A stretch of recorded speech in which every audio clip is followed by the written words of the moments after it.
Sir, क्या आपको नहीं लगता कि अयोध्या के राम मंदिर की नीति भी भारत के आजकल के अन्य मंदिरों की तरह होगी? क्योंकि आप मंदिर जाएं, प्रणाम करें, परिक्रमा लगाएं, चन्नामृत पिएं, प्रसाद खाएं और वापस आ जाएं। या अयोध्या वैश्विक स्तर पर कुछ नया देगा, जो शायद वेटिकन, मक्का मदीना, जेरूसलम अब तक नहीं दे पाए हैं। आपका इस संदर्भ में क्या कहना है? आज अगर पूरी दुनिया में देखें तो कोई भी जो मंदिर, मस्जिद, गुरुद्वारे में रिप्रेजेंटेटिव है, वो जनता की नजर में एक महान व्यक्ति नहीं है। वो महान व्यक्ति इन जगह जाता ही नहीं है। वो कहता है यार नमाज तो मैं यहीं पढ़ लूंगा, यार पूजा में यहीं कर लूंगा, सबसे शांति तो मुझे घर में ही नमाज पढ़ के आती है। वहां जाओ 50 लोगों को देखो रास्ते में गंदे हो, घर में मंदिर में पूजा करो, अच्छा है। बाहर जाने की जरूरत क्यों? अपने धर्म को इतना प्रचारित करने की, जनता को जोड़ने की जरूरत क्या? ज्यादा जनसंख्या तो सियारों की होती है, शेरों की होती नहीं। और धर्म सियार पैदा नहीं करता। तो पूरा दुनिया हमारा धर्म माने, अरे जिसको जो मानना है उसको स्वतंत्रता। धर्म बांधता नहीं है, गुलाम नहीं बनाता है। आप चाहते कि आपकी बात माने, आप अधार्मिकता की बात करते हैं, आप अपने कंट्रोल की बात करते हैं। अरे भगवान कभी नहीं कहता है कि बच्चे से कि पूजा करो तब दूध मिलेगा, वो जानते ही नहीं है। एक माँ जब बच्चे को जन्म देती तो भगवान की मूर्ति लगाती या बच्चे को भगवान का रूप समझती है। वो कंसेप्चुलाइज करना एक मूर्ति को भगवान के रूप में जरूरी है। फिर वो बच्चा बड़ा होता है तो सरमन्स वगैरह पढ़ना शुरू करता है। फिर और बड़ा होता है तो पूरी दुनिया में ही उसको भगवान नजर आते हैं। फिर वो एक चलते चलते ऐसा भी होता है कि लोग उसकी पूजा करने लगते हैं कि ये महान आदमी है। तो आत्मा से महात्मा और परमात्मा की यात्रा धर्म। कहते हैं कि निकृष्ट मूर्ति पूजा, फिर जब तप, फिर निराकार और फिर खुद। तो कई धर्म कंसेप्चुलाइज ही नहीं कर पाते हैं, उनको शुरू में ही निराकार की पूजा करा लो, सारे दूर हैं जी। बच्चे कंसेप्चुलाइज नहीं कर पाते, बड़ा दिक्कत होता है। दूसरी तरफ देखते रहते हैं और दूसरों से भिन्न दिखने के लिए ब्रांडिंग शुरू हो गई। दाढ़ी रखोगे, टोपी बनाओगे तो एक धर्म के, दाढ़ी रखोगे, पगड़ी लगाओगे तो दूसरे धर्म के, चोटी रखोगे तो तीसरे धर्म के, क्रॉस पहन लोगे तो चौथा धर्म हो गया। ये हटा दो तो पहचान ही नहीं पाओगे यार है कौन। तो फरे भी जानता है ये सब। तो भीख मांगने वालों को देखोगे, हर मौके पे वही भीख मांगने वाले अलग अलग जगह तुम्हें दिखेंगे। वो ज्यादा स्मार्ट लोग हैं। ब्रांडिंग की जरूरत क्या है? और अगर ब्रांडिंग करना है तो एक कंपैरेटिव स्टेटमेंट लेके तो आओ कि यार ये रिलीजन है, ये बेस्ट है। आज तो जन्म होता है तो एक धर्म हो गया, बर्थ से मिल गया, और डेथ डेस्टिनी हो गई। फ्रीडम कहां है चुनने की? अरे जवान हुआ बच्चा, उसको चुनने दो कि यार ये चीजें अच्छी हैं। आपके धर्म में एक चीज अच्छी है, आप दूसरे को नहीं दे रहे। दूसरे के धर्म में एक चीज अच्छी है, आप उसको नहीं ले रहे। परेशानी। आप रिस्ट्रिक्ट अपने आप को कर रहे हैं, अपने बच्चों को कर रहे हैं। कुरान में कहीं नहीं लिखा कि आप बुर्का पहने, उसमें सिर्फ इतनी ताकीद है कि स्तन को ढकें, मातृत्व का सम्मान करें। आप नियम लगाए जा रहे हैं। तो विकृति आई हैं समय के साथ साथ, उनको एक साथ लाने की जरूरत है कि विकृतियां भी उभर के आए, उन पे चर्चा भी हो। कुछ बैठ जाए, बाकी सब यूज करें उनको, तो उन लोगों के लिए बहुत आराम है जो एक वोटर समझते हैं, तो वो आपको स्वतंत्र क्यों होने देंगे। तो जो पार्टी पॉलिटिक्स में उलझे हुए धार्मिक लोग हैं, वो अपने ही धर्म के लोगों को कभी आगे नहीं बढ़ने देंगे कि वो अच्छी चीज जाने। शुरुआत में बहुत आसान होता है कि आप हीरो और विलेन को जान लो, बट संसद में पहुंचोगे तो कौन हीरो कौन विलेन दोनों साथ में दारू पी रहे हैं, बड़ा अजीब लगेगा आपको। इन चीजों से उभरना चाहिए। तो एक नई परंपरा आए, उसका आवाहन जरूरी है। एक चर्चा संवाद शुरू हो, उसकी जगह बनानी जरूरी है। आज तो वर्ल्ड रिलीजन एक मीटिंग होती है, एक ऐसे पिकनिक स्पॉट पे होती है कि जहां सबको आनंद आए, एक कॉमन स्टेटमेंट जारी होता, फिर अगले साल एक कंटिन्यूअस स्टेटमेंट आए, चर्चा हो, विवाद हो, झगड़ा हो, फिर सुलह हो, ऐसी जगह चाहिए। आज आपने वेटिकन बना लिया और आप कहते सभी धर्म के लोग आ सकते हैं, बट कौन जाता है क्रिश्चियन के अलावा। मक्का मदीना में मुसलमान के अलावा पहले तो जाते भी थे, नानक गए हैं, लेकिन जब से अंग्रेज वहां एक बार झंडा फहराए, उसके बाद तो दूसरे धर्मों का जाना बंद है। जेरूसलम में कौन जाता है।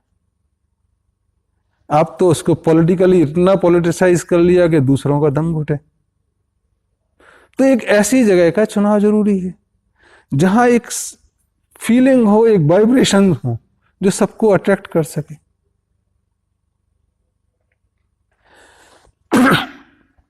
जितने संत महात्माओं से हमारी पिछले 15 वर्षों में चर्चा हुई या आशीर्वाद मिला, अधिकांश लोगों ने कहा अयोध्या एक ऐसी जगह है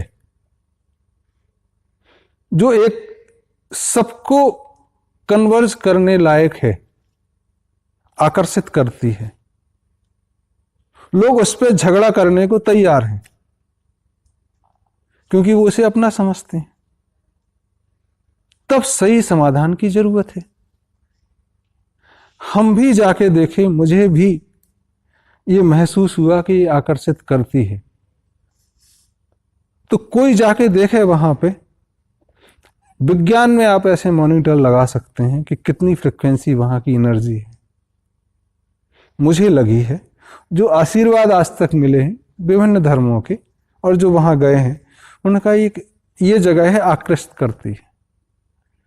तो क्या हम वहां पर एक दुनिया की रिलीजियस कैपिटल नहीं बना सकते जो वेटिकन, मक्का मदीना, जेरूसलम देने में असमर्थ रहे। और शायद मुझे लगता है कि राम मंदिर का इशू इतने दिन टला किसी वजह से भी, वो नतीजा कुछ और कि राम के जन्म से दुनिया को एक नई शुरुआत, एक नई आशा, एक नई दिशा मिले। तो आज जो हम नदी जोड़ो कार्यक्रम के फालतू के प्रोग्राम कर रहे हैं, जिससे बर्बादी और विनाश ही होना है, 1 लाख करोड़ उस पर खर्च करने, क्या 1 लाख करोड़ अयोध्या पे खर्च नहीं किया जा सकता है, जो केवल भारत को नहीं पूरी दुनिया को एक नया मार्गदर्शन दे। उसका नक्शा कैसा हो, क्या एक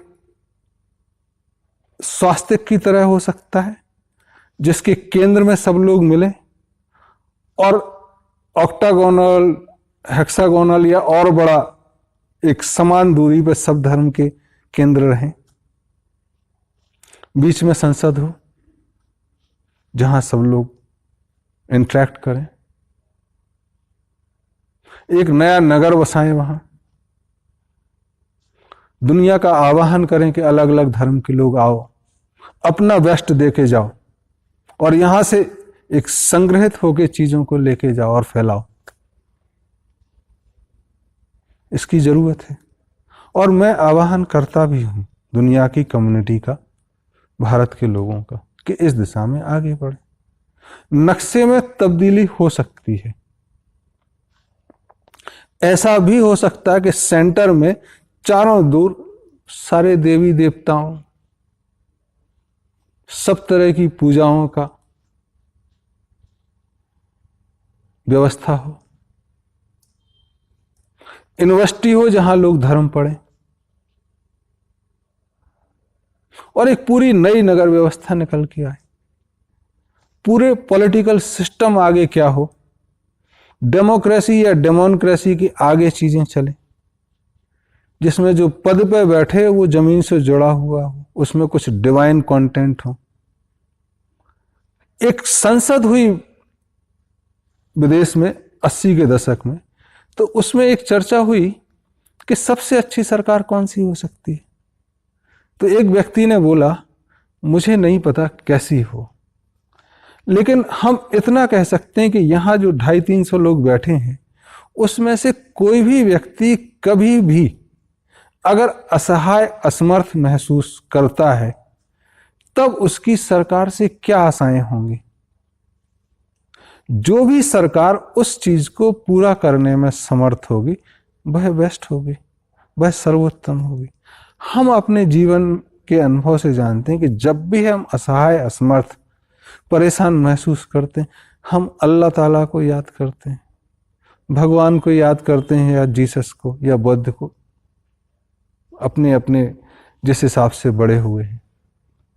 हम सोचते हैं कि वही, तो वह सरकार जिसमें वो गुण हो, वो बेस्ट होगी। इसके प्रयोग पश्चिम में पीछे हुए, तो कई धार्मिक संस्थाओं ने इतनी दादागिरी कर ली राजाओं से मिलके कि जनता परेशान हो गई। धर्म आधार है और वही आपने सर्वोत्तम मान लिया। आधार आधारहीन हो गया, जनता दुखी हो गई। उन्होंने कहा इन सब चीजों को हटाओ। धर्म आधार है, उस पर सुपर स्ट्रक्चर राजनीति। जो पहली चीजें माने, उन्होंने कहा कि राज मैनागर और मैनागरी, उस पे चीजें एक पूरा 70-80 वर्ष चला दुनिया पे प्रचार प्रसार। 90 के दशक में वो चीजें विलुप्त हुई। तो वो फेल हो चुके हैं जो इस तरह की चीजें करते थे। लेकिन जो धर्म की बात कर रहे हैं वो अभी भी चर्चा में है और शुरू से है। वह मार्गदर्शन करें, खुद नेता बनने की जरूरत नहीं है ऐसे लोगों को जो धर्म के हैं, और अपना दूर देखें, वॉचर रहें, तब चीजें शायद चलेंगी। लोगों ने पूछा कि चीजें इतनी खराब हो गई हैं, एक तो ठीक होंगी नहीं, it has corroded to the core. Even लोग करप्ट हो गए हैं, हैबिचुअल हो गए हैं, तो ठीक नहीं होगी। और अगर ठीक हो भी जाए तो इस बात की क्या गारंटी है कि फिर खराब नहीं होंगी। जो प्रश्न हमने एक से किया, उसका छोटा सा कहना था कि घर गंदा हो जाए तो साफ नहीं करते हैं सिर्फ इसलिए कि कल फिर गंदा हो जाएगा। ये तो प्रक्रिया चलती रहती है। दुनिया में अगर अधर्म फैल रहा है तो फिर से धर्म के प्रयास होने चाहिए। गंदा हो गया घर, फिर साफ करो। फ्रीडम है लोगों की, आने वाली पीढ़ियों की, फिर से गंदा कर सकें। फिर कोई जमादार आएगा, फिर साफ करेगा। चीजें अगर विषाक्त हो गई फिर कोई आएगा विष साफ करेगा। प्रकृति चलने के लिए है, आगे चलना है। तो उन लोगों को रुकने की जरूरत नहीं है जो इस बात से परेशान है कि कल क्या होगा, ठीक हो भी जाएगा तो। आज जी रहे हो ये काफी है, कल मर जाओगे इसलिए आज ना जिए, ये तो लॉजिक नहीं बैठता है। तो ये करने की जरूरतें हैं, तब जाके आप चीजों को ठीक चला पाओगे। और आप किसी के मार्गदर्शक तभी बन पाओगे जब आप ये चिंता छोड़ दोगे कि हमको मार्गदर्शक बनना है। जब आप जीना शुरू करोगे, खुद बदलोगे, तब लोग आपको फॉलो करेंगे। लोग नेताओं को फॉलो करते हैं, भगवान जैसा बनने की कोशिश करते हैं। और नेता अगर कहे कि नहीं कॉर्पोरेट एक्टिविटी ये है और पर्सनल ये है, बर्बाद कर देगा। वो एक ही देखता है। जब ऐसे लोग आएंगे जो खुद मार्ग नजर आएंगे, जिनके दर्शन से मार्ग प्रशस्त होगा, तब यूथ उनकी बात सुनेंगे। आज अगर मार्गदर्शक ही मूक दर्शक बने हैं या टेलीविजन दर्शक बने हैं तो उनको कोई क्यों फॉलो करेगा। तो एक रिसर्जेंस की जरूरत है, एक आवाहन की जरूरत है। और जो भी पहले बोला गया बुद्ध ने, पैगंबर साहब ने, उसको सत्यता मानते हुए एक नए आवाहन की जरूरत है और इसकी शुरुआत करने की जरूरत है। उन पर भरोसा करके आगे बढ़ने की जरूरत है। ऐसा आयाम शुरू हो, इसके लिए अयोध्या में एक रिलीजियस कैपिटल बनाने की जरूरत है। मंदिर भी बनेगा वहां, गुरुद्वारा भी बनेगा, मस्जिद भी बनेगी, सब बनेंगे और सब अपना बेस्ट देंगे और आपका बेस्ट छीनेंगे। एक डिस्कशन होगा, नए आयाम, इसको शुरू करने की जरूरत है। Thank you.